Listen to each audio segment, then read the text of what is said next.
శ్రీ గురుభ్యో నమః. శ్రీమద్భగవద్గీత 8వ అధ్యాయం. ఈ అధ్యాయం పేరు అక్షర పరబ్రహ్మ యోగము. క్షరమనగా నశించేది, అక్షరమనగా నాశనము లేనిది, నాశరహితమగు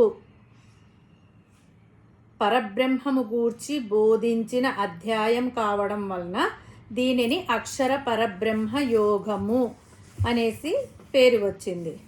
7వ అధ్యాయం చివరలో కృష్ణ పరమాత్మ జరా మరణ విముక్తికై పరమాత్మను ఆశ్రయించి ప్రయత్నించేవారు బ్రహ్మమును చక్కగా తెలుసుకుంటారని చెప్పి ఆ బ్రహ్మమునకు కొన్ని విశేషాలను తెలియజేసిరి. అవి ఏమిటంటే, బ్రహ్మము సకల ఆధ్యాత్మ రూపము, సకల కర్మ స్వరూపము, అది భూత సహితము, అది దైవయుక్తము, అది యజ్ఞ సహితము అని ఈ ప్రకారంగా చెప్పి అట్టి బ్రహ్మమును ప్రయత్నించే వారు నియమిత చిత్తులై దేహ వియోగ సమయమున కూడా ఆ పరమాత్మను బాగా తెలుసుకుందురని చెప్పిరి. ఈ వాక్యం వినడంతోనే అర్జునునికి సందేహం కలిగి పరమాత్మ బోధించిన 7 విషయాలను వివరంగా తెలుసుకొనదలచి ఈ 8వ అధ్యాయం ప్రారంభమున ఆ 7 గూర్చి విడివిడిగా ప్రశ్నించను. ఈ అధ్యాయంలో 28 శ్లోకాలు ఉంటాయి. 7వ అధ్యాయం చివరి శ్లోకంలో పరమాత్మ బ్రహ్మము ఆధ్యాత్మము గురించి సంక్షిప్తంగా చెబుతుంటే అర్జునుడు వెంటనే అందుకొని వాటన్నింటినీ సవివరంగా బోధించవలసిందిగా పరమాత్మను ప్రార్థించను. అర్జునుని ప్రశ్నలతో ఈ అధ్యాయం ప్రారంభమై భగవంతుని జవాబులతో పూర్తవుతుంది. అర్జునుడు ఇలాగ అడుగుతున్నాడు.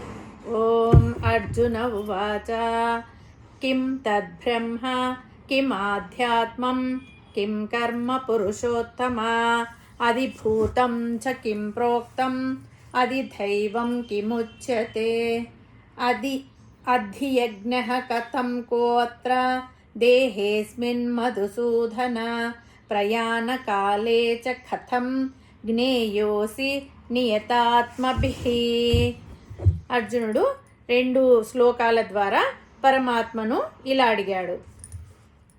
ఏమేమి అడిగాడంటే, కిం తద్ బ్రహ్మ అంటే బ్రహ్మం అంటే ఎవరు, కిం ఆధ్యాత్మం అంటే ఆధ్యాత్మం అంటే ఏమిటి, కిం కర్మ అంటే కర్మ అంటే ఏమిటి, సాధారణ కర్మ అంటే ఏమిటో నాకు తెలుసు, కానీ ఇప్పుడు ఈ సందర్భంలో నీవు ఆ పదం ఎందుకు వాడావో నాకు తెలిసేటట్టు చెప్పు.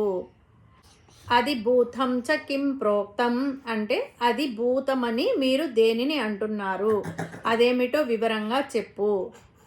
ఇంకా అది దైవం కిముచ్యతే అంటే ఏది అది దైవం అని చెప్పబడుతూ ఉంది.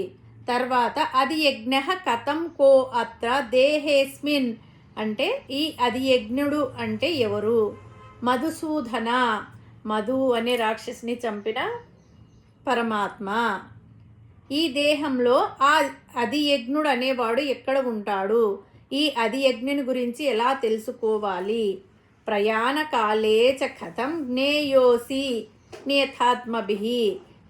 ఈ శ్లోకంలో ఈ వాక్యము ముఖ్యమైనది. అంటే ఇంతకు ముందు శ్లోకంలో మానవుని అంత్యకాలంలో పరమాత్మను గురించి స్మరణ చేయాలి అని అన్నావు కదా, అది ఎలాగా, అట్టివారు బ్రహ్మ సాయుధ్యము ఎలా పొందగలరు నాకు చెప్పు అని చెప్పి అర్జునుడు అడుగుతున్నాడు అన్నమాట.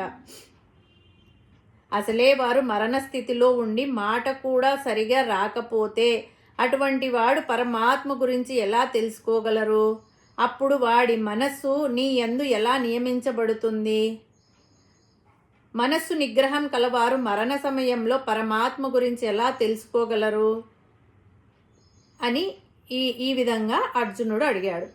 కృష్ణ, ఈ ప్రశ్నలన్నింటినీ ఏ ఒక్కటి మిగిల్చకుండా సమాధానం చెప్పు అని అడిగాడు అర్జునుడు. కృష్ణ పరమాత్మ సర్వము తెలిసినవాడు. అర్జునుడు అడిగిన ప్రశ్నలకు అలవోకగా పై శ్లోకాలలో సమాధానము చెప్పబోవుచున్నారు. హరి ఓం తత్సత్.